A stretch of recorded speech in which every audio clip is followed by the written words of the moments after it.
አይዲያ ኢልያስ ወይ ሙሐመድ ሙስሊም ወንድማችን እንኳን ደህና መጣ።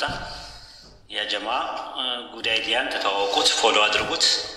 አዲስ የሰለመ ወንድማችን ነው። በፊት የክርስትና ቅበተ እምነት ላይ ይሰራ የነበረ ልጅ ነው። በዚህ በቲክቶክ መንደር ውስጥ በጣም ስመጥርና ዝነኛ ነው። እስልምናን አታክ በማድረግ የረሱል ሰለላሁ ዐለይሂ ወሰለምን ስም በማበሻቀጥ የአላህን ስም በማነወር ይታወቃል ማለት ነው። እና ያላ ሂዳያ ሆኖ ያላ ኒዕማ ሆኖ ያላ ፈድል ሆኖ ያላ ኢክራም ሆኖ በአምላካችን አላህ ቸርነትና ምህረት በእሱ ነጻ ፈቃድ ወደ ዲኑል ኢስላም መጥቷል ማለት ነው። ሰልሟል ማለት ነው። አላህ ጽናቱን እንዲወፍቀው ብርታቱን እንዲወፍቀው በኢልም በአቅል በሂክማ አላህ እንዲወፍቀው እንዲጨምርለት ዱዓ አድርጉለት ማለት ነው። እኽላሱን አላህ እንዲወፍቀው ስራዎቹ በአጠቃላይ እዚህ እንዳይቀርበት ብርታት እንዲኖረው በኢማን ጠንካራ እንዲሆን ኢማኑ ላይ እንዲበረታ ጽናቱ ላይ እንትን እንዲለው ሐማስ አላህ እንዲሰጠው እስቲቃማ አላህ እንዲሰጠው አላህን ተስፋ እንዲያደርግ ኢባዳው እንዲስተካከልለት የኢባዳዎቹን ሸርጥ አውቆ ዲኑል ኢስላምን አውቆ ለኢስላም ዘብና አበጋዝ የሚቆምበትን የኢስላም ደጀን የሚሆንበትን የኢስላም አርበኛ ሆኖ ላኢላሃ ኢለላህ የሚለውን ገመድ የሚያብለበልበትን ቅዋ አላህ እንዲሰጠው ዱዓ አድርጉለት ኢንሻአላህ።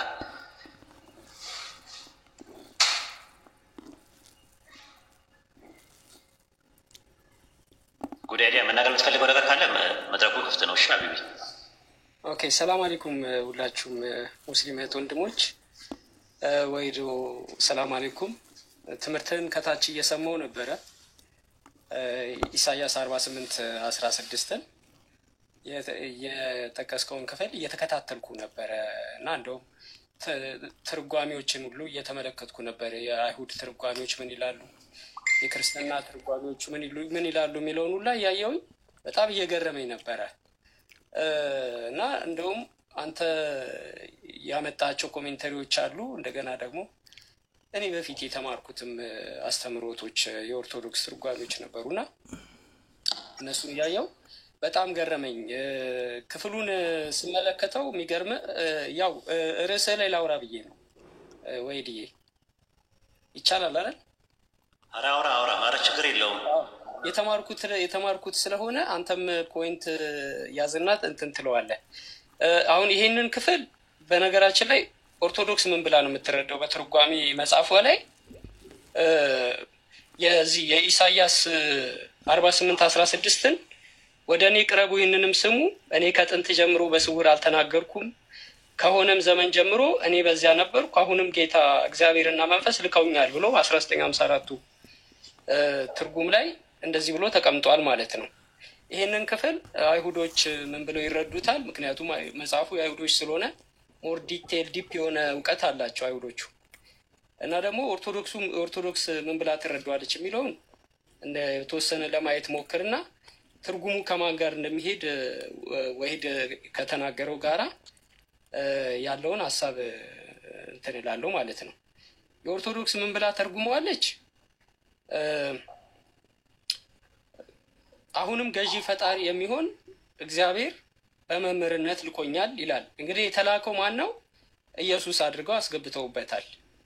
ኢየሱስን ልክ እንደ ተላኪ አድርገው አስገብተውበታል። ከዛ በኋላ መንፈስ ቅዱስን በመምህርነት ላኩኝ። መንፈስ ቅዱስ ደግሞ መምህር አደረገና ላከኝ።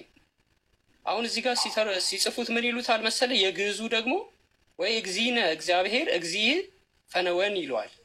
እግዚእ የሚለው የተላከውን ለማመልከት ማለት ነው። እግዚአብሔር የሚለውን ደግሞ ላኪውን ለማመልከት አድርገው ተርጉመውታል። መንፈስ ቅዱስ በመምህርነት ላከኝ። አንድም እግዚአብሔር አብ ውረድ ተወለድ ብሎ ላከኝ ብለው ተርጉመውታል። የሚሽናህ ደግሞ የአይሁዶቹን ትርጓሜ ደግሞ ስመለከተው የሚያወራው ተናጋሪው ከላይ ጀምሮ ከቁጥር 1 ጀምሮ ስንመለከተው እናንተ በእስራኤል ስም የተጠራችሁ ከአይሁድ ውኖች የወጣችሁ በእግዚአብሔር ስም የምትምሉ በእውነት ሳይሆን በጽድቅ ሳይሆን የእስራኤልን አምላክ የምትጠሩ በቅድስት ከተማ ስም የተጠራችሁ ስሙም የሰራዊት ጌታ እግዚአብሔር በሚባል በእስራኤል አምላክ የምትደገፉ የያዕቆብ ቤት ሆይ ይህን ስሙ ብሎ ተናጋሪው አካል ለመላው የእስራኤል ሕዝብና ለያዕቆብ ሕዝቦች እንደተናገረ ይናገራል። ነገሩን መልእክቱን አስተላላፊው ደግሞ ኢሳያስ ነው። ስለዚህ እዚህ ጋራ ምን ብለው የሚሽናህ ትርጉሙ ምን ብለው ተርጉመውታል? እንግዲህ ኢሳያስ ነብይ ነው። ከመጀመሪያ አስጀምሮ ሲል ከዘፍጥረት ጀምሮ ከነበረው ከስነ ፍጥረት ጀምሮ እግዚአብሔር ተናግሮ ነበረ። በነቢያቶች በሁሉም ነቢያቶች ተናግሮ ነበረ ብሎ ይናገርና የተናገረው እግዚአብሔር ከጥንት ጀምሮ የተናገረው እግዚአብሔር ከሆነው ዘመን ጀምሮ እኔ በዛ ነበርኩ የሚለው ከመጀመሪያ ጀምሮ የነበርኩ እኔ አምላክ ይልና አሁን ጌታ እግዚአብሔርና መንፈሱ ልከውኛል ይላል። አሁን እግዚአብሔርና መንፈሱ የተባለው ምንድን ነው? እግዚአብሔር የተባለው ራሱ ያው እግዚአብሔር አምላክ ነው። መንፈሱ ምንድን ነው ሲባል ስፒሪቱ ኃይልና ጥንካሬ ነው የሚያመለክተው። ሁሉም የእግዚአብሔር ቃል የሚላክላቸው ነቢያቶች ፓወር ኃይል አለ፣ ከእግዚአብሔር አምላክ የሚላክላቸው ኃይል። ያ ኃይልና ብርታት ጥንካሬ የሚላክላቸው ስፒሪት ተብሎ አንዳንድ ጊዜ ይጠቀሳል። ስፒሪት ብሎ ይጠቀሳል። ይህን ስፒሪት ደግሞ የላከው ለማን ነው ሲባል ለኢሳያስ ነው። አሁንም ጌታ እግዚአብሔርና መንፈሱ ልከውኛል ብሎ ኢሳያስ ይህንን ቃል ቅድም ወይዶ እንዳለው ማለት ነው። መጽሐፍ ቅዱስ እንግዲህ ፋሚሊያር የሆነ እንትን ምንድነው አገላለጽ አለው። እግዚአብሔር በቤተሰብ በእናት በአባት በምሳሌያዊ በግነት በሆነ ምሳሌያዊ አነጋገር ይናገራል። ይሄ ደግሞ የብሉይ ኪዳን መጽሐፍ አገላለጽ መንገድ ነው። የእስራኤላውያኖች የባህል የቋንቋ አገላለጽ መንገድ እንደሆነ ያሳያል። እና የሥላሴ አስተምሮ እዚህ ጋር ያስረዳል የሚባለው ነገር እንግዲህ አንደኛ ከአይሁድ አስተምሮት ጋር የሚጋጭ ነገር ነው። ሁለተኛ ተናጋሪው አካል እዚህ መካከል አለ። አሁንም ጌታ እግዚአብሔርና መንፈሱ ልከውኛል እያለ ለሕዝቡ እየተናገረ ነው። ስለዚህ መንፈሱ የተባለው ኃይልና ብርታቱ እንደሆነ የሚሽናህ ትርጉም የአይሁዶችን ትርጉም ሳይ በጥንካሬ ብርታት ኃይል ብለው ተርጉመውታል። ሚሽና ስተዲ ባይብል ራባይኖች የሚተርጉምበት አለኝ እና እዛ ላይ አይቸው ነበረ እንትን ኮሜንተሪውን አይ ለማለት ነው። ወይዶ ማሻአላ ላይ ጨምረ ምናልባት የተሳሳትኩት ካለ ማረም ትችላለህ። ሚድራሽ ላይ ያለውን ነው የነገርከን። አሪፍ ነገር ነው። ሚድራሽ ማለት የአይሁዶች ኮመንተሪ ነው። እንደና ደግሞ የኢየሩሳሌም ታልሙድ እና የፍልስጤም ታልሙድ የሚባሉ ነገሮች አሉ። የኢየሩሳሌም ታልሙድ የሚባለው ሚሽና ተብሎ ይባላል። የባቢሎን ታልሙድ የሚባሉ ደግሞ በባቢሎን ምርኮ ጊዜ የነበሩ ነቢያቶች የተናገሩት ነው። አሁን ጉዳይ ዲያ ሲነግራቸው የነበረው ሚድራሽ ላይ የነበረውን የኮሜንተሪ እየተናገረ ያለው ትንቢተ ኢሳያስ ምዕራፍ 48 ቁጥር 16 ላይ እንደተናገረ ወይዜኑ እግዚአብሔር እግዚ ፈነወኒ ወመንፈሱ አለ። እግዚአብሔር ጌታ ልኮኛል። ፈነወኒ ማለት ላከኝ ማለት ነው። ወመንፈሱ ይላል። መንፈሱንም ጭምር ነው የላከው የሚል አተረጓጎም ነው ያለው። አሪፍ ማብራሪያ ነው የሰጠው ወንድማችን ጀዛከላህ ኸይረን ጀዛ። ከዚህ በኋላ ራሱ በደንብ ተጠናክረ ኮምፓራቲቭ ሪሊጂ ዳዋን ቁርአንን ቀርተ ትምህርትን ተምረ ዲኑል ኢስላም ላይ ያለውን ጥፍጥናና ጣዕም ቅርጽና ይዘት በደንብ ተረተ እና ተገንዝበ ጣዕሙን ለሌሎቹ ሰዎች ይህንን ያየውን ብርሃን ለሌሎች ሰዎች የሂዳያ ሰበብ ወይም ደግሞ የምሪት ሰበብ አላህ ያድርግህ። አጀር የምታገኝበት ያድርግልህ። ወደፊት የምታስተምራቸውን ሰዎች አጀር አግኝተው እነሱ በመስለማቸው ከእነሱ ላይ ሳይቀነስና ሳይጨምር አንተንም አላህ የወፍቀ ማለት ነው። ጽናቱን የወፍቀ ሐማስ የወፍቀ ሐማስ ማለት ጉጉት ማለት ነው። ጀነትን ለማግኘት ያለህን ጉጉትን አላህ ይጨምርልህ። አላህን ለማግኘት የቂያማ ቀን አላህን አየዋለሁ አገኘዋለሁ የሚለውን ጉጉት አላህ ይጨምርልህ። እሱ ለጽናት በጣም እንትን ነው፣ ኢምፖርታንት ነገር ነው። ያው አርካኑል ኢባዳ የሚባሉት በኢስላም የኢባዳ ምሰሶች የሚባሉ 3 ናቸው። የመጀመሪያ ማሐባ ነው። አላህን አፍቀረኸው ነው የምታመልከው። መጉደል የለበትም። ካላፈቀርከው ትርጉምም የለውም፣ ተቀባይነትም አይደለውም ራሱ። ሁለተኛው ተስፋ ነው። አላህን ተስፋ አድርገው ነው በጀነት አገኘዋለሁ፣ ድምፁን እሰማለሁ፣ አየዋለሁ፣ እገናኘዋለሁ፣ ጀነት ውስጥ ያሉ መንፈሳዊ ጸጋዎችና አካላዊ ጸጋዎችን እጎናጸፋለሁ ብለህ ነው የምታመልከው። ሶስተኛውና የመጨረሻው ደግሞ አላህን ፈርተው ነው። የቂያማ ቀን የሂሳብ ቀን አለ። የውመል ሂሳብ የሚባል የሂሳቡ ቀን አለ። አላህን ተሳሰባለሁ። የምርመራው ቀን አለ። የሰዎችን ሀቅ ነክቼ ከሆነ የሰዎችን ሀቅ የቂያማ ቀን አላህ ይጠይቀኛል። ሲራጥ የሚባል ነገር አለ። ሲራጡ ላይ በጀሃነም ጀርባ ላይ ተዘርግቶ መጨረሻው ጀነት ነው። ሲራጥ ላይ ሙሚኖች ያልፉና መሀል ላይ ሲደርሱ ግን የተዞላለሙ ሰዎች የተበዳደሉ ሰዎች እዛ ጋር የሚጠያየቁበት ነው። አላህ የሚጠይቃቸው ነው። አፉ ያልተባባሉ ሰዎች ማለት ነው። የዞለሙ ሰዎች ማለት ነው። የዞለሙ ሰዎች የሚጠየቁበት ቦታ ነው። እና ምንድነው ምን ለማለት ፈልጌ ነው? ቅጣት አለ። ቅጣት የሚባል ነገር አለ። አላህን ፈርተ ነው የምናመልከው ማለት ነው። እና ቆንጆ ቆንጆ ነገሮች እስልምና ላይ እንደምታገኝ ተስፋ አለኝ። ወደፊት የኢባዳ መሰረቶችን የኢባዳ መስፈርቶችን እንደገና ደግሞ አላህ ዘንድ ኢባዳ ተቀባይነት የሚያገኙበትን ሸርጦችን ምናምን በደንብ ስትማራቸው ኢንሻአላህ ትበረታለህ ከዚህ በላይ ማለት ነው። እና በጣም ኢገር ሆነ ነው የምታወራው። ኢገሩ እንዳለ በእውቀት ደግሞ ሲገነባ ደግሞ ኢንሻአላህ በጣም የሚገርም ነገር ነው የሚሆነው። ከአንተ እኛም ቁጭ ብለን የምንማርበት ዘመን አላህ ያምጣልን ማለት ነው። ብዙ ነገር እንጠብቃለን። በርታ ሀቢቢ። አሚን ኡስታዝ። አሚን። ሰላም አለይኩም ወራህመቱላህ። እሺ አብዱል ከሪም ኡስታዝ። እሺ ወይ ዱከም ምናልባት ወጣ ዱከም ማኪ ጥያቄ ያላችሁ ጀነራል ጥያቄ ያላችሁ? ሰማላሁ አብዱል ከሪም። ሰላም አለይኩም። ወአለይኩም ሰላም ወራህመቱላሂ ወበረካቱህ። ሰማኝ። እንዴት ናችሁ? ሰላም ናችሁ? አልሐምዱሊላህ ረብል ዓለሚን። ከታች ዳዕወቱል አንቢያ የሚለውን አካውንት አስገባልኝ። እኔ ልውረድና ገስት እየተላከ ስለሆነ አስገባልኝ። አፏን። ኦኬ። ወአለይኩም ሰላም ወራህመቱላሂ ወበረካቱህ። ኡስታዝ አቡሩ ሜሳ በድምፁ ነው ያወቅኩት። እሺ እንትን በደለት አስገባለትና ኢንሻአላህ ዳዕወቱል አንቢያ የሚባለውንም እናስተዋውቃለን፣ ጥሪያችንን እናስተዋውቃለን፣ ሁለት ተቋሞችን እናስተዋውቃለን ማለት ነው። ኢንሻአላህ እንትን ማለት ነው። የተወሰነ ሰዎች ገብተው ጥያቄ እስከሚጠይቁ ድረስ ስለ ጥሪያችን የተወሰነ ልበልና ከዛ በቀጣይ ደግሞ ስለ ዳዕወቱል አንቢያ ስለሚባለው ተቋም እናገራለን። ጥሪያችን ማለት በነገራችን ላይ ወደ 6 ዓመት 7 ዓመት ይሆናቸዋል ከጀመሩ ማለት ነው። እንቅስቃሴ ከጀመሩ ማለት ነው። አላህ ይጨምርላቸው። አሜሪካን ሀገር መቀመጫውን አድርጎ የሚሰራ ተቋም ነው። ነን ፕሮፊታብል አትራፊ ያልሆነ ተቋም ነው። ኦርጋናይዜሽን ነው። ኢትዮጵያ ውስጥ ቢሮ ያለው ተቋም ነው። የሚሰሩት ምንድን ነው ሲባል ይሄ ስራ ነው። በአመት አንዴ የረመዳን አካባቢ ላይ ፈንድሬዚንግ ገንዘብ ያሰባሰቡና ኢትዮጵያ ውስጥ ያሉ መድረሳዎችን፣ መስጊዶችን፣ የተለያየ ነገሮችን ያግዛሉ ማለት ነው። ከዛም ባሻገር ደግሞ ምንድነው የሚያደርጉት? ሰለምቴዎቹ ይሄ ተቋም አሁን ወይ ኢስላሚክ አፖሎጂስ የሚባለው ተቋም እዚህ ያደረሱት እነሱ ናቸው። እንድታውቁት ረሱል ሰለላሁ ዐለይሂ ወሰለም ሰውን ያመሰገነ አላህን ያመሰግናል ብለዋል። ሪሊ ይሄ ተቋም ባይኖር ኖሮ ዛሬ እዚህ ቆሜ አታዩኝም ነበረ። የምር ለመናገር ማለት ነው። ክሬዲቱን መውሰድ አለባቸው ማለት ነው እነሱ። ሪሊ ነው የምላችሁ። እንዲታወቅ የምፈልገው ተቋም ነው። ለምን ገና ሲጀመር ሀ ብለን እኛ ስለ ተቋም ምንም የምናውቀው ነገር አልነበረም።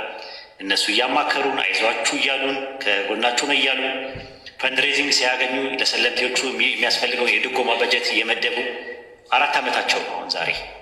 አሁን ወደ 5ኛ ዓመት ሊመጣ ነው። ሰለምቴዎቹን በገንዘብ የሚደጉሙት እነሱ ናቸው። ከተማሪዎች የምናገኘውን ገንዘብ ህንፃውን ገንቡበት፣ እናንተ ለተማሪዎቹ ማረፊያ ያድርጉ፣ እኛ ደግሞ ድጎማውን እንችላለን ብለው እስከ ዛሬ ድረስ የሚችሉትም እነሱ ናቸው። የድጎማውን ህንፃው ሊሰራ የተቻለው እነሱ ስለሚደጉመን ነው። ከተማሪዎቹ የምናገኝበትን ነገር ማለት ነው። እና አሜሪካን ሀገር ናቸው አብዛኛዎቹ አባላቶቹ። በጣም አባላቶቹ እየሰፉ ነው ያሉት። በአሁኑ ሰዓት በጣም ትላልቅ ስራዎችን እየሰሩ ያሉት ተቋም ነው። የራሳቸው ዌብሳይት አላቸው። የራሳቸው የሆነ ነገር የቴሌግራም ቻናል አላቸው። ከእኛ ጋር የጎንዮሽ ግንኙነት አለ። አሊያንስ ሆነን እየሰራን ያለ ነው። ተናበን ነው እየሰራን ያለ ነው። በጣም ነው የምንግባባው። በጣም ማቹርድ ያደርጉ ልጆች ናቸው። አካዳሚክ ኤክሰለንሲያቸው በጣም ነው ደስ የሚለው። የዲን እውቀታቸው ደስ ነው ያለው። ለዲን ያላቸው ቁጭትና እልህ፣ ለዲን ያላቸው ወኔ የሚገርም ነው። ተቀላቀሏቸው፣ እወቋቸው። ቢያንስ በገንዘብ ባደግፏቸው፣ በሀሳብና በጉልበታችሁ ከጎናቸው ሁኑ። ዛሬ የሚጨምሪው ነገር አለ። ፎሎ አድርጓቸው፣ ትጠቀማላችሁ። ሌላ ቀን በዚሁ አካውንት ከገቡ ማለት ነው። ዛሩ መቀጠል አይ በጣም ጥሩ አስተዋውቀዋል እና ሁላችሁም እዚህ 2300 ሰዎች አላችሁ። ፎሎ አድርጓቸው። እኛ ካላገዝናቸው ማንም ሊያግዛቸው አይችልም። እና ዩቲዩብ አላቸው፣ ፌስቡክ አላቸው፣ እንደዚሁም ደግሞ ቴሌግራም ሁሉም አካውንት አላቸው። ስለዚህ ሁላችሁም ፎሎ አድርጉና እንገዛቸው። ዞሮ ዞሮ የሰው ልጅ ሲሰራ እኛ ነን ከስር ሆነን የምንገፋው። እኛ ካላገዝነው ማንም ሊያግዘው አይችልም እና በምንችለው አቅም ልናግዛቸው ይገባል። እና ሁላችሁም ፎሎ አድርጉ። ጥሪያችን በጣም ትልቅ ስራ እየሰሩ ያሉ ነው። በተለይ ደግሞ ምድር ላይ የሚሰሩ ስራ ቀላል አይደለም። ሁሉም ቦታ ላይ የሚሰሩ ስራ ቀላል አይደለም እና ለመልካም ስራቸው እንዲቀበላቸው ዱዓ አድርጉላቸው። ሶሪ እሺ እና ሁላችሁም ፎሎ እንድታደርጓቸው ነው እንትን የምለው። አላህ ሱብሃነሁ ወተዓላ መልካም ስራቸውን ይቀበላችሁ። ፎሎ አድርጉ፣ ሁሉም እሺ ሼር አድርጉ፣ ዲዩት አድርጉ። የሚፖስቱት ቪዲዮዎች እንደዚሁም ዌብሳይት አለ። ዌብሳይቱንም ገብታችሁ በዚህ ስም ማለት ነው ጥሪያችን ብላችሁ ብትገቡ ዌብሳይታቸው በጣም የሚገርም ነው። ብዙ ጽሁፎች አሉ እዛ ላይ። ያንን ኮፒ እያደረጋችሁ ሸር ማድረግ ሊሆን ይችላል። የተለያዩ ስራዎችን እየሰሩ ያሉን ፌስቡክ ላይ ያለንን ኮፒ እያደረጋችሁ ሸር በማድረግ በተለያዩ ነገራቶች እገዟቸው። ቴሌግራም ላይም ባዮ ላይ ስላለ ጆይን ማለት ትችላላችሁ በዛ ማለት ነው። እና ሁሉም ላይ ግቡ። ጀዛኩሙላሁ ኸይር። ማሻአላህ ዳወቱ አንቢያን እኔ ላስተዋውቅና ከዛ በኋላ ደግሞ ኡስታዝ አብሮ መይሳ ይጨምራል ማለት ነው። ዳወቱ አንቢያ የሚለውን ተቋም ወይም ደግሞ ድርጅት የከፈቱት የኛ ወንድሞች ናቸው። ከኛ ጋር የነበሩ የኛ ጓደኞች፣ ለምሳሌ ኡስታዝ አብሮ መይሳ አለበት፣ ኡስታዝ ቃላሚን፣ ኡስታዝ ኢንጂነር አብዱልአዚዝ፣ ሌሎቹም በጣም ከባባድ የሆኑ ኡስታዞች፣ በጣም ማቹር ሊሆኑ በጣም የበሰሉት የመንገድ ዳዋ ላይ ወይም ደግሞ የጎዳና ዳዋ ከሚያደርጉት በተለየ መልኩ ምንድን ነው የሚለየው ነገር ምንድን ነው? ማንኛውም ጥያቄ ጠይቁ የሚል ነው። ድንኳን ይደኩናሉ። ልክ ውጭ እንደሚደረገው ኮርነር ዳዋ ማንኛውም ሰው መጥቶ ገብቶ ወንበር ተሰጥቶት ቁጭ ብሎ ይጠይቃል ማለት ነው። መሬት ላይ እየተሰራ ነው ያለው። ይህን ስራ ነው የሚሰሩት። አበረታታቸው፣ ደግፏቸው፣ በሀሳብም በጉልበትም በንዋይም ከጎናችሁ ነን፣ በርቱ በሏቸው። እነሱም ከኛ ጋር አሊያንስ ናቸው፣ ከኛ ጋር ግንኙነት አላቸው። ከኛ ተቋም ጋር በጣም እየበረቱ ነው፣ እየጎበዙ ነው። ኢንሻላህ በርቱ በሏቸው፣ በመጽሐፍ ደግፏቸው፣ በሀሳብ ደግፏቸው፣ አይዟችሁ በሏቸው። ከምንም በላይ ደግሞ ዱዓ አድርጉላቸው። አላህ ጽናቱን እንዲወፍቃቸው። ይህ ስራ የተበራከተ የሰዎችን ወደ ኢስላም ከመጣራት በላይ ምንም ነገር የለም በምድር ላይ ማለት ነው። ኡስታዝ አብሮ መይሳ አሊያንስ ሆነው የሚሰሩ ልጆች ናቸው። አላህ እንዲያበረታቸው ሁሉ ጊዜ ከጎናቸው ነን። እኛም እናንተም ከጎናቸው ሁኑ ማለት ነው። በሀሳብም በጉልበትም በነዋይም በሚያስፈልጋቸው ነገር አይዟችኋለን ማለታቸው፣ ዱዓ እያደረግንላችሁ ነው ማለት ራሱ ትልቅ ነገር ነው። መስዋዕት ነው። እነሱ ፀሐይ እየመታቸው የሰው ፊት እየቀረባቸው ስድብ ሁላ አለ፣ ምራቅ መተፋትም አለ፣ ግብግብም ሁላ አለ። ይህን ሁላ ተቋቁሞ ነው ያሉት እነዚህ ሰዎች። አዲስ አበባ ውስጥ አሉ፣ ክፍለ ሀገር አሉ፣ በተለያየ ቦታ በትናቸው ቁጥራቸው በጣም እየጨመረ ነው ያለው። ደግሞ የነቢያት አስተምሮትም ይሄ ነው። ሰዎችን ወደ ኢስላም ወደ አላህ መጣራት የነቢያት አስተምሮት ነው፣ የነቢያት ጥሪ ነው እየጠሩ ያሉት። እኛ የራሳችን የዕለት ተዕለት ኑሯችን ላይ ተፍ እንላለን፣ ጉድ እንላለን። እነሱ ደግሞ እዛ ደግሞ ፀሐይ እየቀቀላቸው ዝናብ እየመታቸው መንገድ ላይ ሆነው ያስተምራሉ ማለት ነው። እና ይሄ ነው የተለያየ ተቋማት የተለያየ ድርጅቶች በዚህ በማስተማሩ በኤዱኬሽን ላይ በጣም እንዲበራከት እንፈልጋለን። እናመሰግናለን። ጀዛኩም ላ ኸይረን ጀዛ። በርቱ፣ ተበራቱ። አላህ ጽናቱን ይወፍቃችሁ። አብዱ መድረኩን ላንተ እሰጣለሁ ማለት ነው ኢንሻአላህ።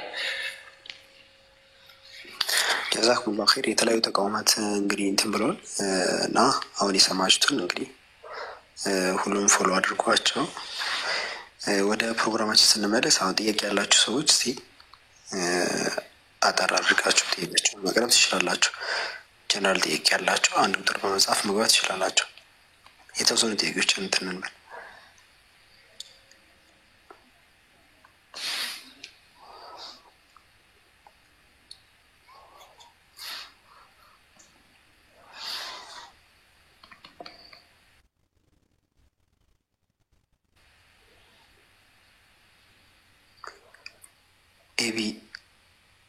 ኤቢ ፕላስ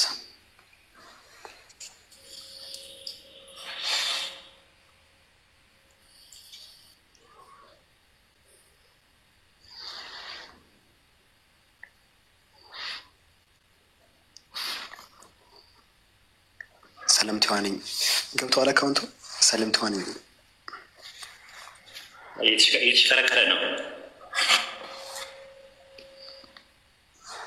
እታች ላይ አንድ ቁጥር ጻፍ ውስጥ የቀረሽ ሰሚራ አንድ አካውንት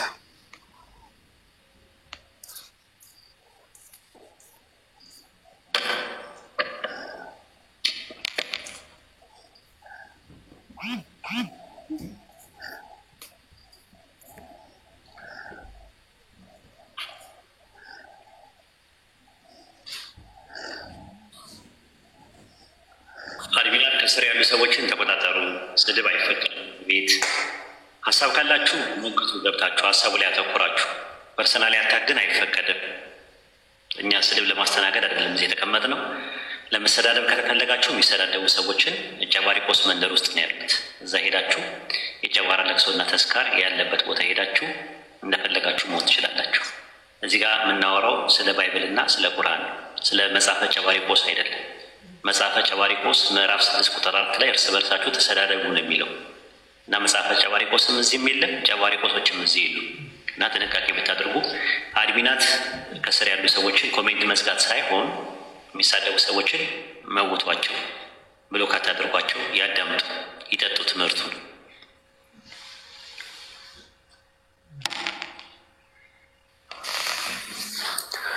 ያዚድ ሚል አካውንት ይሰማል ወጣ። ኦኬ ኩበራ ሄሎ፣ የተሽከረከረ ነው። ሳሚ ካለ መግባት ትችላለህ። ጥሩ አጋጣሚ ነው ይሄ። ሳሚ ካለ ቅድም ዱከም ካለ መግባት ትችላለህ።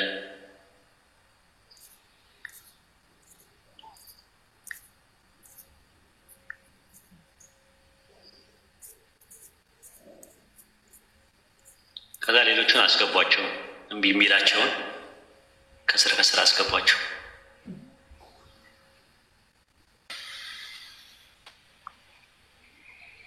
ኢትዮጵያ። ሰላሙ አለይኩም ወረሕመቱላሂ ወበረካቱ። ሰላም ወረሕመቱላሂ ወበረካቱ። እንዴት ናችሁ ኡስታዝ? ጉዳይ ዲያንም ሰላሙ አለይኩም ብያለሁ። አልሐምዱሊላህ አልሐምዱሊላህ ደህና አለና ብርሃነ ጎዳና አላህ ቀጥኛውን መንገድ መራ ሀቢቢ አሚን። የሰለምቴዎች ተቋም አለ እንዴ የተከፈተ? አዎ አለ፣ እኛ ጋር አለ። ፕሮፋይል ላይ ማን ነው እያወራ ያለው? ጉዳይ ዲያን እያወራ ያለው? እኔ ነኝ። ጉዳይ ነኝ። የሰለምቴዎች ተቋም የሚል ሳይ እንዴ ምንድን ነው ብዬ ድርጅት መጣ እንዴ ብዬ። የሰለምቴዎች የኛ ነው። ኮምፓራቲቭ ሪሊጅን ብቻ ሳይሆን የምንሰራው ፓራራሊ እንዳልኩ ጥሪያችን የሚባሉት እያገዙን ከቤት የተባረሩ ሰለምቴዎችን ድጎማ እናደርጋለን ማለት ነው። ኢትዮጵያ ውስጥ ታውቃለህ፣ ሲባረሩ አንዳንዶቹ ጎዳና ይወጣሉ፣ አንዳንዶቹ ፈርተው ደግሞ ተመልሰው ይከፍራሉ። ያ እንዳይሆን የቤት ክራያቸውን የቀለባቸውና የትራንስፖርታቸውን እንችላለን። ከዛም ባሻገር ደግሞ ትምህርት ኮንስሌት እናጠናክራቸዋለን። ቁርአን እንዲቀሩ፣ ኪታቦችን እንዲማሩ ከበረቱ ደግሞ ወደ 1 4 5 ጁዝ ከሄዱ ደግሞ ኮምፓራቲቭ ሪሊጅን የሚባል ሙቀርና አለ፣ እሱ እንዲማሩ እናደርጋለን። ህንጻም የገነባንላቸው ነው። ማረፊያቸው መድረሳቸው፣ የእነሱ መድረሳና ዶርማቸው የሚተኙበት 1 ዓመት ከኛ ጋር የሚኖራቸው ቆይታ አለ። ትምህርት ተምረው ምናምን እየተገነባ ነው። ኦልሞስት ወደ ፊኒሽንግ ደረጃ ደርሷል። ቀለም፣ በርና መስኮት፣ አልጋ ምናምን መብራቶች ምናምን ነገር ነው የሚቀሩት። ኢንሻላህ እድሜ ለጀማው፣ እድሜ ለጥሪያችን፣ እድሜ ለተቋበሻ፣ እድሜ ለኡማው። ይኸው የራሳቸው የህዝቡ ነው። ህዝቡ ነው ይህን በርትቶ እንደዚህ ያደረገው ማለት ነው። ለዚህ ያበቃው ኢንሻላህ ተመርቆ ደግሞ ለህዝብ ይፋ የምናደርግበትን አላህ ያቀርብልን። ይሄ ይመስላል ጉዳይ አይዲያ። በጣም ደስ ይላል። እስቲ ስልኬ በእንትና ጋ አለ። እሺ ሰጥቼ አለ ጃጋ። እሺ ችግር የለውም። ግሩፕ ከሆነም ታስገባኛለህ። ምንም አንተ ብቻ ትንሽ እግር እንዳያመ ሳይክል ይዘና። ቡፌው በጣም ብዙ ነው፣ ስዞረው ትንሽ ሰፊ ስለሆነ ማለት ምግቡ እኛ ጋር። አብሽር ኢንሻላህ። በርታ፣ አላህ በርታ። እሺ የሚገባ ሰው የለም። በቃ ኢትዮጵያ የምትለው ነገር አለ መጨመር። ኡስታዝ እኔ ጥያቄ ያለኝ እኔ በዚህ በእንትን ጉዳይ ነው፣ በስቅለት ጉዳይ እና ኢየሱስ መጥቶ ሊሰቀልበት የቻለበት ምክንያቱ ማለት አንዳንድ ጊዜ ስጠይቃቸው የሚነግሩኝ በአባታችን አደም ኃጢአት ምክንያት ነው ይላሉ። በሱ እርግማን የተነሳ ነው። እሱ ረግሞ እሱ ሊሰቀል መጣ የሚለውን ነገር እንዴት በምን ተረድተውት ነው ይህንን ሊቀበሉት የቻሉት? ኦኬ እንግዲህ አዲስ መጽሐፍ ይኖረኛል ወደፊት ነገር ድነት በኢስላም የሚል አዲስ መጽሐፍ ይኖረኛል ማለት ነው። እኛ የምንለው እሱን ነው። መጀመሪያ ስለ መድኃኒት ከማውራታቸው በፊት በሽታውን ነው። አሁን አንድ ሰው መጥቶ ስኳር በሽተኛ ነህ፣ ደም ብዛት አለብህ፣ ደም ግፊት አለብህ ብሎ የደም ግፊት ወይም የስኳር ወይም ደግሞ የኩላሊት መድኃኒት ቢሰጥ ትቀበለዋለህ? መጀመሪያ ምንድን ነው የምትለው? መጀመሪያ መታመምህን ትጠይቀዋለህ። እኔ መቼ አሞኛል፣ መታመሜን ቼክ አድርግልኝ ነው የምትለው። ስለዚህ ኢየሱስ ያድናል ብለው መድኃኒት አለ ተሰቅሏል ምናምን የሚሉት ነገር ከምንድን ነው ፕሮብሌም ውስጥ ላቸው የአዳም ኃጢአት ይለዋል። ምን ማለት ነው የአዳም ኃጢአት ሲባል? የውርስ ኃጢአት አለ፣ ኦሪጂናል ሲል ወይም ደግሞ ጥንተ አብሶ የሚባል ነገር አለ። ስለዚህ ኃጢአትን ወርሰናል ወይስ አልወረስንም? ከአዳም የመጣ ኃጢአት አለ ወይ የወረስ ነው እኛ? ይሄ ነው ነጥባችን እኛ ያለው እዛ ጋ ካለ እዛ ላይ ነው መወያየት ያለብን። መጀመሪያ አዳም የሰራው ኃጢአት ምን አይነት ኃጢአት ነው? ዛፍ መብላት ነው። ስለዚህ ከወረስን ዛፍ መብላት፣ ልክ ቅጠል የመብላት አባዜ ኖሮን እንደ ፍየል ቅጠል ለቅጠል ነበር የምንሄደው የነበረው።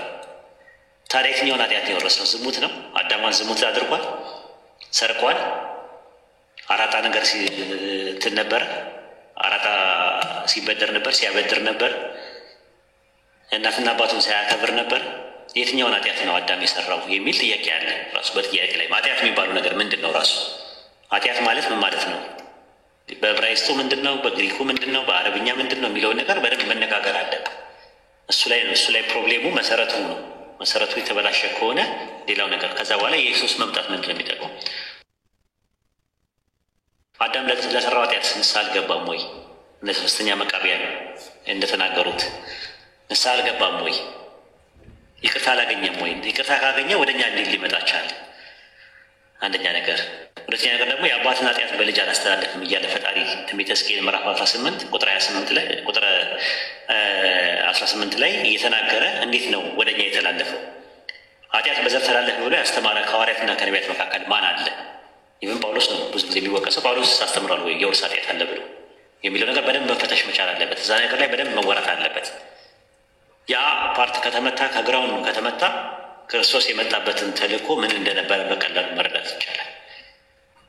ዮሐንስ ወንጌል ምዕራፍ 12 ቁጥር 49 ላይ እኔ ከራሴ ምንም አልተናገርኩምና ነገር ግን የላከኝ አብ እርሱ የምለውንና የምናገረውን ትእዛዝ ሰጠኛለ። ትእዛዙም የዘላለም ሕይወት እንደሆነች አውቃለሁ። ስለዚህ አብ እንደነገረኝ እንዲሁ እናገራለሁ። ትእዛዝን ሰጠኛል።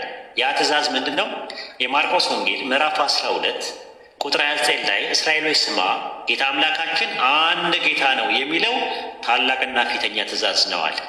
ቀጥሎ ያለው ባልንጀራህን እንደ ራስህ ውደድ የሚለው ነው አለ። ኢየሱስ ያስተማረው የትምህርቱ ጭብጥ እስራኤሎች ስማ፣ ጌታ አምላካችን አንድ ጌታ ነው የሚለው የተውሂድ ትምህርት ነው ያስተማረው። ዮሐንስ ወንጌል ምዕራፍ 14 ቁጥር 10 ላይም ሲናገር ምንድን ነው ያለው? እኔ ከራሴ ምንም አልተናገርኩምና አለ። ዮሐንስ ወንጌል ምዕራፍ 14 ቁጥር 24 ላይ ይህ የምትሰሙት ቃል የላከኝ እንጂ የኔ አይደለም አለ። ዮሐንስ ወንጌል ምዕራፍ 7 ቁጥር 16 እና 17 ላይ ትምህርቴ ከላከኝ እንጂ ከኔ አይደለም አለ። ይህ ትምህርት ከኔ አልያም ከአምላክ እንደሆነ ታውቃላችኋል። ከማን እንደሆነ? ከእኔ ወይም ከአምላክ እንደሆነ። አልሐምዱሊላህ ውይይታችሁን እየሰማሁ ነበርና አንዳንድ ጥያቄ ልምጠይቅ ስላልጠይቅ ኦኬ። ስለ ክርስቶስ የእግዚአብሔር ልጅነት ማለት ነው በብሉይ ኪዳን ላይ ተጽፎ ነበረ። ምን ላይ ኤግዛክትሊ እንትኑን አላውቀውም፣ ግን መዝሙር 30 እንደዛ ቅድም ስጠቅስ ሰምቻለሁ እና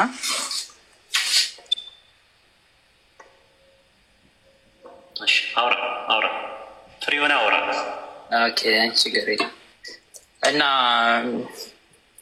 በግልጽ የእግዚአብሔር ልጅነቱን እዛ ላይ የሚገልጽ ነገር አለና አዲስ ኪዳን ላይ ግን እንደዚህ ክርስቶስም የተናገረው የእግዚአብሔር ልጅ እንደሆነ ነው እና በዛ ምክንያት አይሁዶች አልተቀበሉትም። እና ሙስሊሞች እናንተ ስለምንድን ነው እዛ ላይ መጽሐፉን ካመናችሁ ለምንድን ነው ያልተቀበላችሁት ነው? አሪፍ ጥያቄ ነው። ማሻአላህ ልጅ የሚለው በባይብል ውስጥ ምን ማለት ነው? ትርጉሙ ዮኒ ያው ሊትራሊ ያው ልጅም ይሆናል ምሳሌም ሊሆን ይችላል። ምንድን ነው ኢየሱስ የአምላክ ልጅ ነው ሲባል ምንድን ነው አንደርስታንድ የምታደርገው? ያው እንደኔ እምነት ያው መለኮታዊ መለኮት ባህሪን ይዞ እንደመጣ ነው እንትምለው ማምነው።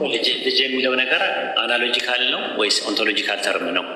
እንዴት ነው የተቀመጠው? በየትኛው ነው አንተ የምትረዳው? አሁን ቅድም እንደ ምሳሌ ማለት ነው አንተ አዳም ልጅ ተብሏል ብለኸኛል።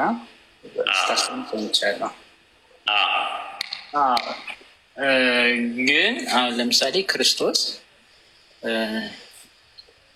ከድንግል ማርያም ከተወለደ በኋላ ከሆነ ልጅ የተባለው፣ ግን ክርስቶስ ራሱን ሲገልጽ ደግሞ ከድንግል ማርያም ከመወለዷ በፊትም ኢቨን ትንቢቱ አሁን በምሳሌ ሰለሞን የጻፈዋ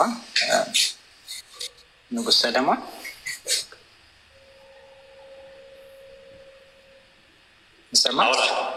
ይሰማል አውራ ከዛ በፊትም ነበርኩ ይላል ክርስቶስ ራሱ ማለት ነው።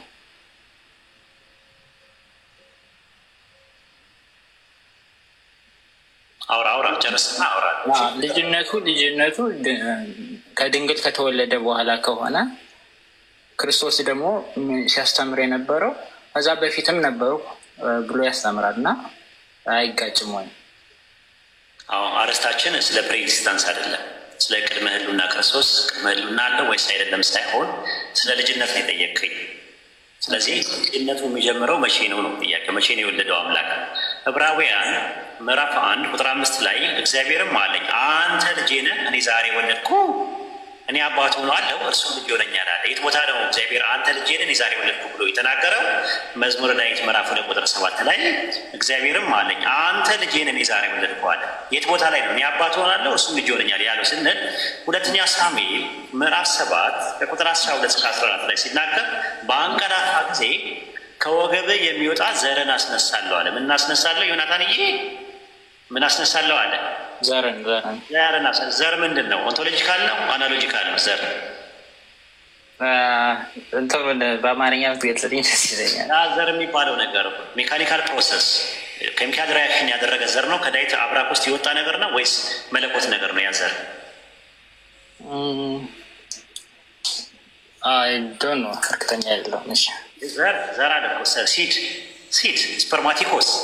ኦኬ፣ ስለዚህ በእንትን ነው ማለት ነው፣ ከዳዊት የወጣ ነው ማለት ነው። ከዳዊት የወጣውን ነገር አለ። ከዛ በኋላ እኔ ምን ሆነዋለሁ አለ ለዛ ዘር አባት ሆነ እርሱም ይሆነኛል አለ ልጅ ይሆነኛል አለ። ስለዚህ ኦንቶሎጂካል ነው፣ የባህሪ ጉዳይ ነው ጉዳዩ።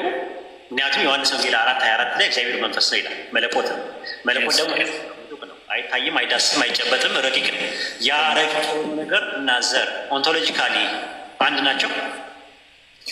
ያንን እኮ ግን እንደዛ በዛ መልኩ እንዳልተገለጸ የሚያስረዳ ማለት ነው። ሁለተኛ ሳሙኤል ምዕራፍ 7 ከቁጥር 13 እስከ 14 ድረስ መጀመሪያ አሁን ላይ ዛሬ ሞግተኝ ዘር የተባለው ላይ ለዛ ለዘሩ እኔ አባት ሆናለሁ እርሱም ልጅ ይሆነኛል ሲል ልጅና አባት የሚለው ኦንቶሎጂካል ነው ወይስ አናሎጂካል ነው? አሁን እንደንትኑ ነው። አሁን መሰለህ ትንቢት ሲነገር ለእኛም በሚገባን መልኩ ለምሳሌ ያኔ ሲናገረው በሰውኛ እንደዚህ ከዘርህ በሚለው ማለት ነው እንዳልከው እንደዚህ ከተፈጥሯዊ ስፐርም ብለህ እንደገለጽከው ማለት ነው በዛ ዘር ውስጥ በዳዊት ዘር ውስጥ እንደሚመጣ ነው የምናገር። ግን ትንቢት ደግሞ የራሱ ትርጉም አለው፣ ይተረጎማል። በዛ ምክንያት ነው አሁን ለምሳሌ መጽሐፍና ምን ስለማታውቁት ሳላችሁ አለ ክርስቶስ ስለ ፈሪሳውያን ሲናገር ማለት ነው። ስለዚህ መጽሐፉ ሲተረጎም እንዴት ነው የሚተረጎመው ነው? ቀጥታ በዛ ከዳዊት ዘር በሚለው ብቻ ነው ወይ የሚመጣው ወይስ እንደዛ ካል ደግሞ ዘር እኮ ነው ያ ዘር። ይኸውልህ ዘሩ መዝሙረ ዳዊት ምዕራፍ 131 ቁጥር 11 ላይ ለዳዊት በእውነት ማለ አይጸጸትም አለ ማ ያህዌ ዮዴሄ ባፔ። ዘዳግም 6:4 ላይ ያለው ስማ እስራኤል ያህዌ ሮሃይኑ ያህዌ ኻድ አለ። ያ አምላካችን ያህዌ አንድ ያህዌ ነው የሚባለው ያ እንትኑ ከሆድ ፍሬ በዙፋን ላይ ያስቀምጣለሁ አለ። ከሆዱ ፍሬ የወጣ ዘር አለ፣ ሲድ አለ። ለዛ ሲል እኔ አባት ሆነዋለሁ እርሱም ልጅ ይሆነኛል ብሎ ነው ያስቀመጠው። ስለዚህ አባትና ልጅ የሚለው እዚህ ጋር ኦንቶሎጂካል አይደለም፣ አናሎጂካል። ምክንያቱም ዲቫይን ነው፣ አምላክ ዲቫይን ነው፣ አንዱ አምላክ። እዛ ጋር ግን ያ የነበረው ዘር እንደዛ። ከዛ በኋላ ምን አለ? እግዚአብሔርም አለ አንተ ልጄ ነህ እኔ ዛሬ ወለድኩ። ዛሬ ማለት በትናንትናና በነገ መካከል ያለ ዛሬ ታይም ውስጥ ነው ያለው። ታይም ማለት ፓስት ፕሬዘንት ኤንድ ፊውቸር ማለት ነው። የስተርዴይ ቱዴይ እና ቱሞሮ ማለት ነው። ቱዴይ ነው የሚለው ዛሬ ወለድኳል። ዛሬ የምትለው አሰርተን ፖይንት ታይሟ መቼ ናት? ያቺ ዮናታንዬ ትንቢቱ በተነገረበት ሰዓት ይሆን አሉ። ዛሬ ወለድኩ ዛሬ ታይም ውስጥ ናት ያለችው። መቼ ናት ያቺ ዛሬ? አይ ዶንት ኖ ዛሬ ሊሆን ይችላል። እሺ ዛሬ ታይም ውስጥ ነው ያለው። እየተመልከት እንግዲህ በታይም ውስጥ ነው ያለው። ታይም ኢየሱስን ይቀድመዋል። ዛሬ ወለድኩ አለ። ስለዚህ በታይም ውስጥ ነው የተወለደው ማለት ነው። ልጅነቱ ጅማሮ አለው፣ መነሻ አለ። መነሻው መቼ ነው? እሺ እኮ እሱን ነው የምልህ እኮ ዛሬ ሉቃስ ወንጌል ምዕራፍ 2 ቁጥር 11 ላይ ዛሬ በዳዊት ከተማ መድኃኒት ክርስቶስም ጌታ የሆነ ተወልዶላችኋል አለ። ዛሬ እውነት ነው። መሳያ በተወለደበት ሰዓት ነው። የሉቃስ ወንጌል ምዕራፍ 1 ቁጥር 7 ላይ ምን አለ? ከጥንት ጀምሮ በአባቶቻችን አፍ ተናግሮ የነበረውን የመዳንን ቀን በዳዊት ቤት አስነስቷልና። ሐዋርያት ሥራ ምዕራፍ 13 ቁጥር 33 ላይ እንደዛ ነው የሚለው። በሁለተኛ መዝሙር አንተ ልጄ ነህ እኔ ዛሬ ወለድኩ ብሎ ኢየሱስን መሳያ አድርጎ አስነስቶ ፈጽሞታልና አለ። ዛሬ የምትለው አሰርተን ፖይንት ታይምን ነው የምታመለክተው። በታይም ውስጥ ነው የተወለደው። ስለዚህ ልጅነቱ የሚጀምረው ድንግል ማርያም ማኅፀን ውስጥ ነው። የሉቃስ ወንጌል ምዕራፍ 1 ቁጥር 35 ላይ መንፈስ ቅዱስ በአንቺ ላይ ይመጣል አለ፣ የልዑል ኃይልም ይጸልልሻል። ከአንቺ የሚሆነው ከአንቺ የሚወለደው ግኖማይ ነው የሚለው ግሪከኛው። የሚሆነው ከአንቺ የሚሆነው ቅዱስ ምን ይባላል አለ? የአምላክ ልጅ ይባላል አለ። ድንግል ማርያም ማኅፀን ውስጥ ፕሮሰስ አድርጎ ኬሚካል ሪያክሽን እና ሜካኒካል ፈንክሽን አድርጎ ፕሮሰስ አድርጎ ድንግል ማርያም ማኅፀን ውስጥ የነበረው ጽንስ አባት ስለሌለው በመንፈስ ቅዱስ አማካኝነት ስለተጸነሰ ልጅ ተብሏል። ያ ልጅ የሚለው ግን በባይብል አይሁዳኖችም የሚረዱት ክላሲካል የነበሩ የሚረዱት አናሎጂካል ተርም ነው። በኋላ ላይ ግን ምን መጣ? በ325 የነበረው የኒቅያ ጉባኤ ከአምላክ አምላክን ወለደ፣ ከአምላክ አምላክ ተገኘ የሚል ትምህርት መጣ። እግዚአብሔርን ወለደ። ላሰማ እችላለሁ፣ ኦዲዮ ላለ መረጃዎች። እግዚአብሔር ወለደ፣ አምላክን ወለደ፣ አምላክን አስገኘ። ብርሃን ምንድን ነው የሚለው? ዓለም ሳይፈጠር ዘመን ሳይቆጠር አለ 381 የነበረው የቆስጠንጢንያ ጉባኤ። ዓለም ሳይፈጠር ዘመን ሳይቆጠር አብን አሃዱ አብን መስሎ አካል ዘእማካል ባህሪ ዘንባሪ አለ። ከባህሪው ባህሪውን ወስዶ ከአካሉን ወስዶ ተወለደ። ከማንነቱ ማንነት ወስዶ ከምንነቱ ምንነት ወስዶ ተወለደ። አምላክን ወለደ የሚል ትምህርት መጣ። ከዛ ያኔ ቁርአን ወረደ። በሱረቱ ካፍ ምዕራፍ 18 ቁጥር 4 ላይ እነዚያ ልጅ ወልዷል ያሉትን ሊያስጠነቅቅ ይሄንን ቁርአን አወረደዋል።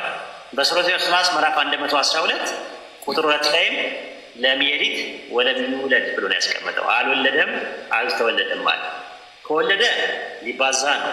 ከተወለደ ደግሞ በአጭር ቁመትና በጠባብ ደረት ሊወሰን ነው። ሊበላ ነው፣ ሊጠጣ ነው፣ ሊያድግ ነው፣ ሊሞት ነው። ያ ሰማይና ምድርን በመካከላቸው ያለውን የፈጠረ የዓለማቱ ጌታ ሰዎች ከሚሉት ነገር ሁሉ የጠራ ነው ብሎ ቁርአን የሚያስቀምጠው ከዛ አንጻር ነው የሚታየው። በኋላ ትሪኒቲ ትምህርት ሲመጣ ኦንቶሎጂካል የወሰዱት የባህሪ ጉዳይ ያደረጉት ያኔ ቁርአን መጥቶ ተቃወማቸው እንጂ አናሎጂካል የሆነው ነገር አባትና ልጅ የሚለው እናት የሚለው ነገር ቁርአን ውስጥም በአናሎጂካል ተርም ይመጣል። ብዙ ቦታ ግን ድራሽ አባቱን ያጠፋው ወደዛ ወዳልተፈለገ ነገር ስለሄደ ነው። ቁርአን በወረደበት ሰዓት ብዙ ነገሮች ያስተካክለዋል። ለምሳሌ ሴት ልጅ መጨበጥ፣ ከሴት ልጅ ጋር መሳሳብ ምናምን ነገር አጅነቢ ከሆነ ሴት ጋር የተከለከለ ለዝሙት መቃረቢያ የሚሆኑ ነገሮች። ጥንት የአክብሮ ስግደት የሚባሉ ነገሮች ነበሩ። ያ ከሰዎችን ሲያገኟቸው የአክብሮ ስግደት ይደፉ ነበር፣ ይቻል ነበር። ቁርአን ላይም አለ ስትመለከተው። ግን በኋላ ላይ ቁርአን ሲወርድ ተከለከለ። ብዙ ነገሮች የተከለከሉ ነገሮች አሉ። ቁርአን ሲወርድ ማለት ነው። ተርሞች የነበሩ ነገሮች አምላክ ድንጋይ ተብሏል በባይብል አይደለም? ድንጋይ ተብሏል አይደል? ግን እዚህ ላይ ማለት ነው አሁን ለምሳሌ የክርስቶስ የእግዚአብሔር ልጅ መሆኑን አንደኛ ከማንም አይደለም ከራሱ ነው። ከክርስቶስ ነው። ክርስቶስ ከራሱ ራሱን የእግዚአብሔር ልጅ ነኝ ስላለ ነው እኛ የእግዚአብሔር ልጅ ነው ብለን ምናምን። ሁለተኛ እሱ ካስወጣቸው እነዚህ ሰይጣን ራሱ አንተ የእግዚአብሔር ልጅ ነህ ብለው መስክሮለታል። እና ስለዚህ አሁን የእግዚአብሔር ልጅ መሆኑ እኛ ስለፈጠር ነው ወይም እንትን ስላል ነው አይደለም። ሌላው ደግሞ የክርስቶስ ስጋ መልበሱን አምላክ ስጋ መልበሱን የሚገልጹ የመጽሐፍ ቅዱሳዊ ቃላቶች እንትን ጥቅሶችም ስላሉ ነው። የዲቲ ኦፍ ክራይስት ላይ ስንነጋገር ከፈለግ እዛ ላይ ማየት እንችላለን። ክርስቶስ አምላክ ነው ወይስ አይደለም? ቢብሊካል ኤቪደንስ አለ ወይ? አምላክ ኢንካርኔት አድርጎ መጥቷል ወይም ደግሞ ጋር በዝ ማኒፌስት ኢን ዘ ፍሌሽ የሚለውን ነገር በመነጋገር ልንፈታው እንችላለን። አሁን የምንነጋገር ያለው ልጅነት ነው። ሰንሺፕ የሚባለው ነገር ላይ ልጅነት የሚለው ላይ ተነጋገርን ያለ ነው። ቱ ዘ ፖይንት መነግረህ ነገር ባይብል ኦሪጂናል አውቶግራፊ የለውም። የአዲስ ኪዳን ራሱ ኦሪጂናል የፈርስት ሴንቸሪ ላይ የነበረ ፕራይመሪ ሪሶርስ የለም። አብዛኛውን የአራት ወንጌል ብትመለከታቸው ፕሮፌሰር ባርገርማን ሲናገር 82% ኢየሱስ የተናገረው አይደለም ብሎ ነው ያስቀመጠው። ለምሳሌ ዮሐንስ ወንጌል ምዕራፍ 9 ቁጥር 35 ላይ ባይብል አላጠገብህ አድርጎ ያለ አይዞህ አትክፈት፣ በቃ እኛ እንረዳሃለን። አብዱልከሪም የምስላለ ማለት ነው። አትውጣ፣ እኛ እንረዳለን፣ እናግዛለን። ዮናታን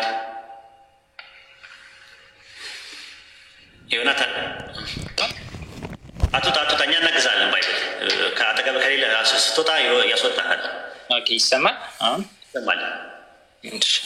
ወጥተህ ነበረ። እኛ እናግዛለን። ራሱ የ1954 የኃይለሥላሴ ላይ የታተመው ባይብል ላይ በአምላክ ልጅ ታምናለህን ብሎ ኢየሱስ ጥያቄ እንደጠየቀው ይናገራል።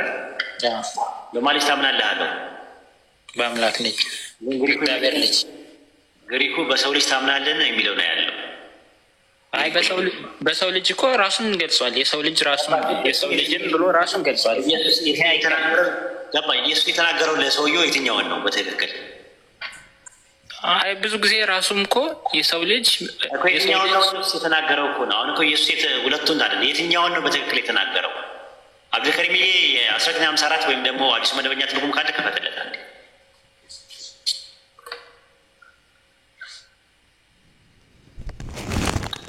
ኖ ችግር የለውም፣ በዛ እንስማማ።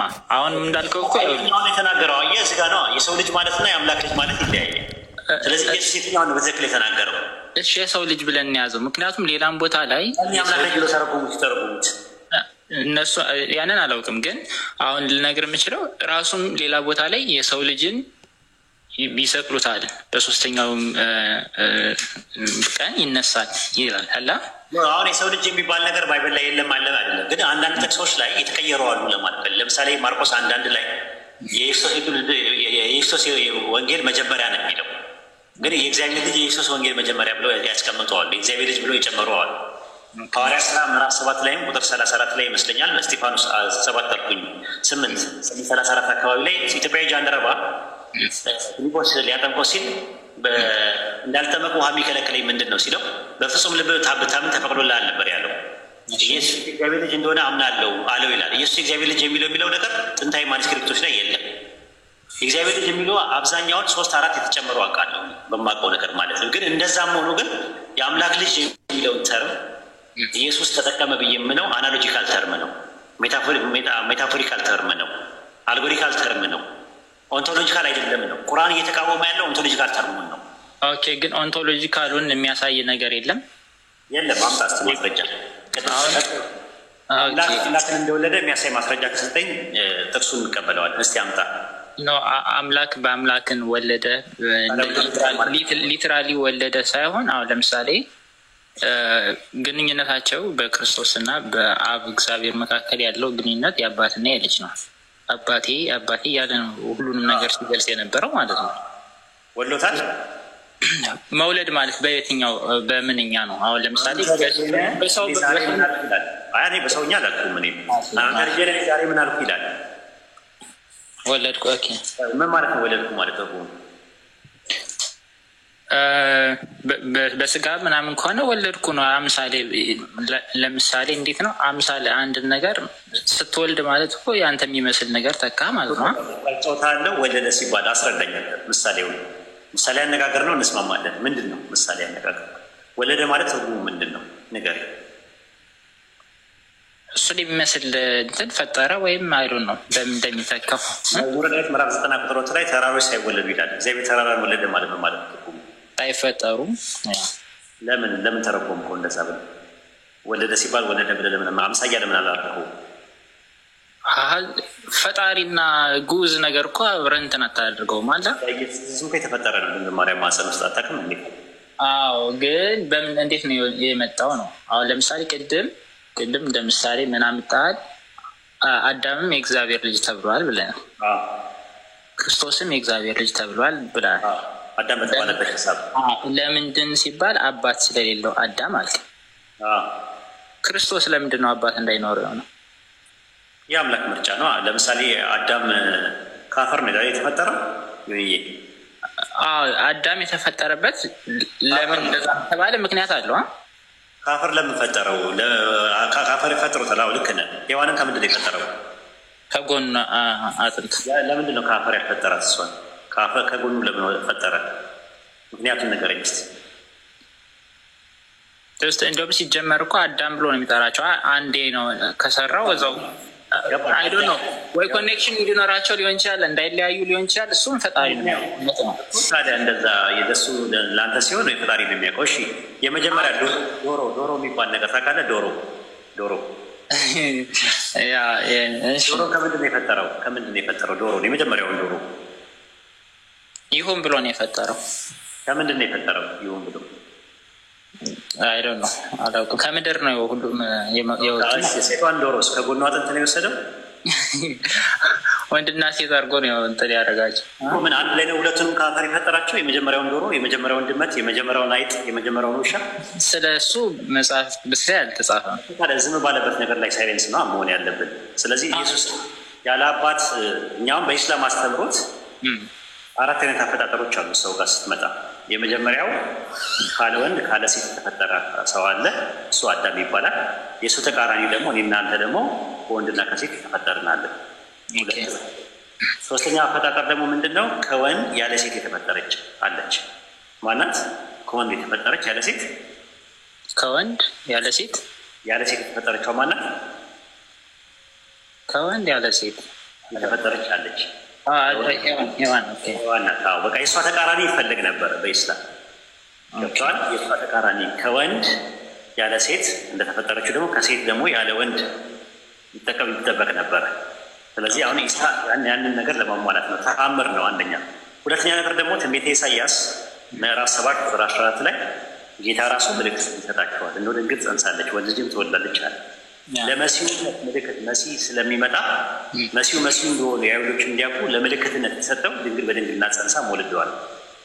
በሱረቱ ዙሩፍ ምዕራፍ 43 ቁጥር 17 ላይ ለእስራኤል ልጆች ተአምር ይሆን ዘንድ ያደረገው ባሪያ እንጂ ሌላ አይደለምና ስለ መሳያ ሲናገር መሲሁ። ስለዚህ መሲሁ ለእስራኤል ልጆች ምልክት እንዲሆን፣ ለመሲህነቱ ምልክት እንዲሆን በድንግልና እንድትጸንስ አድርጓታል። ይሄ ነገር ተአምር ነው ብሎ ነው በሱረቱ መርየም ምዕራፍ 19 ከቁጥር 22 እስከ 24 ስትመለከተው እንደዛ ነው። ከጌታ የሆነ ተአምር ነው ብሎ ያስቀመጠው ያ ነገር ምልክትነቱ መሳያ በድንግልና ተጸንሶ መወለዱን አውቀው አይሁዶች እንዲቀበሉት ከሚለው አንጻር ነው በድንግልና የተጸነሰው። አሁን ወደ ፖይንታችን ስንመለስ ኢየሱስ የአምላክ ልጅ የተባለበትን ኦንቶሎጂካል ዴፊኒሽን፣ ኦንቶሎጂካል ኤቪደንስ አንድ ሰው ማምጣት አይችልም።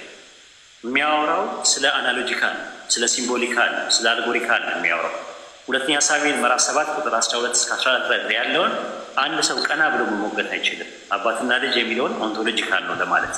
በኋላ ላይ ግን የኒቂያ ጉባኤ በ325 የተደረገው በአርዮስና በአትናቴዎስ መካከል የነበረውን የሆሞ ኤሰንስ እና ሄትሮ ኤሰንስ በሚባለው ጉዳይ ላይ ሊጨቃጨቁ መጨረሻ ላይ ጉባኤው ምንድን ያደረገው አምላክን ወለደ። ሁሉን የፈጠረ አንድ አምላክ በሚሆን በእግዚአብሔር አብ እናምናለን ካሉ በኋላ ምንድን ነው የሚሉት? አንድያ ልጅ በሆነ እናምናለን። እሱ ከአምላክ የተገኘ አምላክ፣ ከብርሃን የተገኘ አምላክ፣ የተወለደ እንጂ ያልተፈጠረ፣ በባህሪው ከአብ ጋር የተስተካከለ ብለው አስቀመጡት ማለት ነው። ከዚህ አንጻር እኛ የምንረዳው ነገር ምንድን ነው? እዛ ጋር አምላክን ወለደ የሚለው ኦንቶሎጂካል ተርም ኦንቶሎጂካል ዴፊኒሽን ሆኖ የመጣው በ325 በኒቂያ ጉባኤ ላይ ነው። በጉባኤ ደረጃ የመጣው ማለት ነው።